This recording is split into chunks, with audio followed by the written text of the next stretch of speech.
are 5 huge mistakes you want to make sure you're avoiding in Avowed, especially when starting the game. The first big mistake is around crafting. I spent way longer in the first area than I needed to because of these couple things. So essentially in Avowed, the weapons work in a tier system. You'll have tier 1 weapons going up into tier 2, and then eventually once you go into the further areas, you'll go from tier 2 to tier 3. Essentially in the starting area of Dawnshore, you'll have weapons like this common quality weapon at tier 1.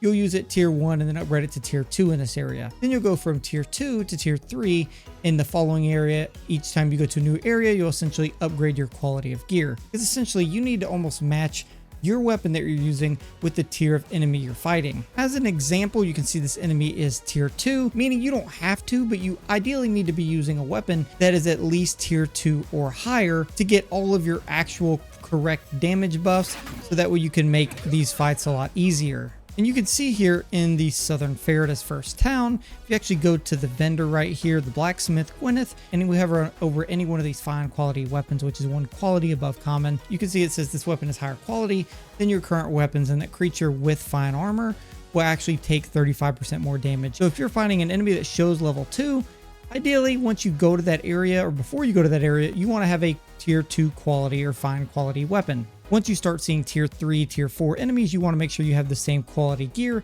for that area. If not, go get materials, upgrade your gear, or go to a merchant and buy that upgraded piece. So make sure you're using the correct weapons for your area. Otherwise, you're going to struggle wondering why you're doing 0 damage. Now, the second biggest mistake you can probably make in this entire game is regarding your materials, crafting, and upgrading your weapons. I wasted a ton of time getting stuck early in the game because I couldn't craft a lot of weapons, and it's actually for some really sad, simple reasons. As you can see, each upgrade for a weapon requires different materials. As you go to each new area, you basically drop that tiers worth of materials. When you go to a new area like Emerald Stair, you'll start getting higher level materials to upgrade those higher level pieces. At any point in the game, you can go to your party camp on the map, and here you can actually go to your workbench. Now here, when you go into your workbench, here's where you can select to upgrade certain gear pieces with some of the materials that you have collected. Now once you go up to higher tiers of gear, you can actually click on this crafting tab, and it will let you craft those higher tier materials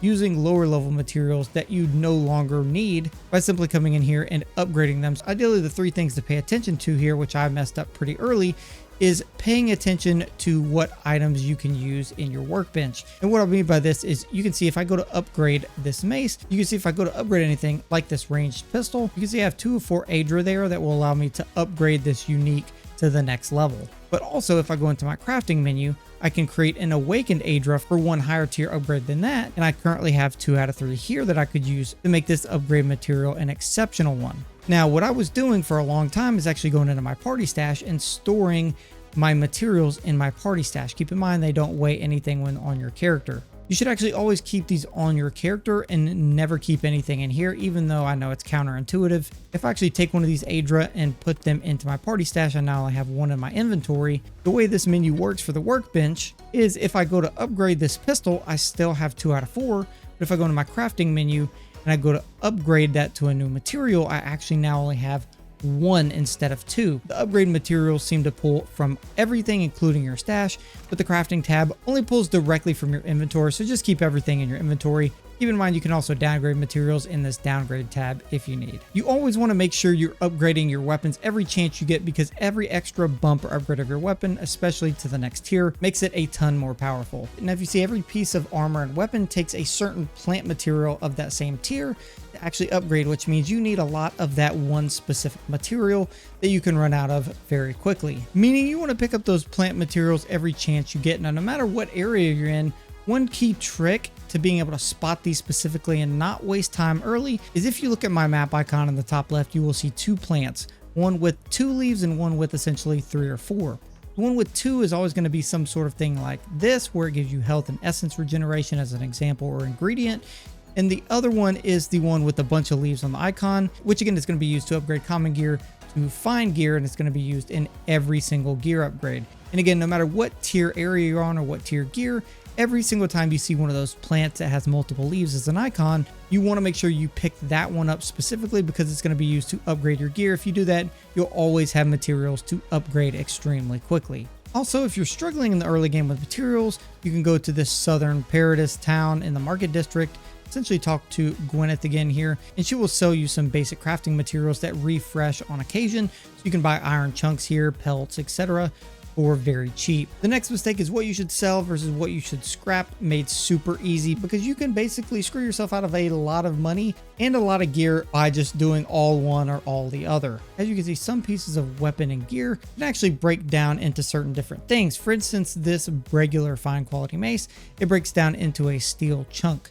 Now, it breaks down into a steel chunk, which you can use to upgrade your weapons further, or you can sell it for 600 gold. The problem with this is a steel chunk currently takes 4 iron chunks to make. And you can see here I have 7 that sells for a total of 6 gold, or I can sell it for 600 gold. In this case, you obviously want to sell this thing and not actually scrap it, because essentially you get way more gold than you actually get in terms of currency unless you really need it to upgrade your weapons. The reason I say this is because you can easily find gear, and that means if you find 3 of these weapons, you can essentially come in here and then buy a fine quality weapon that you may happen to need. But if you scrap 5 of them, you're only going to get 5 steel chunks out of it. If you're struggling with materials early, it may be easier in some cases to just buy the weapon you need if you can't upgrade it at any level tier. So it all just depends what you need. Salvage a lot of weapons earlier in the game to upgrade, but then once you get to that fine quality gear in the second area, you could ideally start selling more of that gear so that way you can build up gold. So when you go to the next area where, for instance, we have exceptional quality gear, you can immediately just buy an exceptional piece instead of have to sit there and craft for it. And you can see here, if I actually upgrade my exceptional quality mace and I upgrade it to an exceptional level 2, you can see now when I break down this weapon, it's going to actually give me more materials since it's upgraded, meaning I may actually be getting more materials breaking down this weapon if it's one, for instance, that I've upgraded versus actually going to sell the weapon itself. So if you've upgraded a weapon, I would definitely consider probably breaking that down for materials. Especially for my chest plate here, you can see it's going to break down into 24 tan hide and 12 Hylia's talon and an Adra. Probably want to deconstruct this one if I no longer need it versus selling it for 1200. Finally, one of the last big mistakes is just regarding your party camp in general, because there's a couple things that will make life way easier for you. So you can see we're just running around out in the open. If you actually hit the map button and we actually go to our party camp, you can see our health and our essence have fully and completely regenerated to the max. If you just finish a big fight and you don't want to waste a bunch of potions because maybe you don't have any or whatever, you can simply just teleport to your party camp, refill your HP and your essence, and then go to leave your party camp and actually choose the exit to previous location option. By doing that, it puts you right back where you were and you can continue on your merry way. Now, again, at the party camp, you can make a mistake by not doing some of these other couple things, and that's specifically cooking, because it's super easy, super fast, and gives you some of the best huge buffs in the entire game. As an example, cooking things like All's Leaf Tea. You can see I have a million ingredients here that I could use to make this, and I can essentially drink this and give myself way more maximum essence throughout constantly playing, and I also get 150 essence regeneration. You can see I can easily craft like 30 of these. And again, that additional effect is going to last for a long time, giving me plus 20% to max essence. You can also do things like this where you'll eat it and you'll get increased skill points and increased movement speed. And some recipes will even give you additional stats and plus increase to your damage. There's a ton of different buffs in here. You want to make sure you're making food that affects your build and carrying it with you so you can just apply it whenever you need, because some of these last a long time and literally give you huge buffs. You can see if I go in here to my food and I actually select to drink this All Leaves tea. Once I drink that, you can actually see for 5 minutes, I basically have a ton more essence. Not to mention the fact that it actually gives me 150 essence back instead, so that way I don't have to use some of my essence potions. Again, you can do the same thing to heal yourself with regular food and give yourself buffs, so you don't have to use and spend all of your healing potions as well. Even recipes like finding fresh water give you plus 25% to movement speed, making you a speedy boy.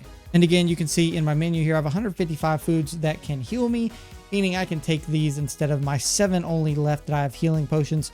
That way you don't have to spend a ton of your gold on them. It's super simple. Now, the final thing I want to mention with your party camp is getting the totems and the fragments for these totems in each area that you go to. The way these work is once you find a totem in a specific area, and additionally you'll find fragments as well in the areas, you can then come here and put them in your party camp. The big deal is if you actually click F, it will actually give you these specific bonuses for having this totem activated.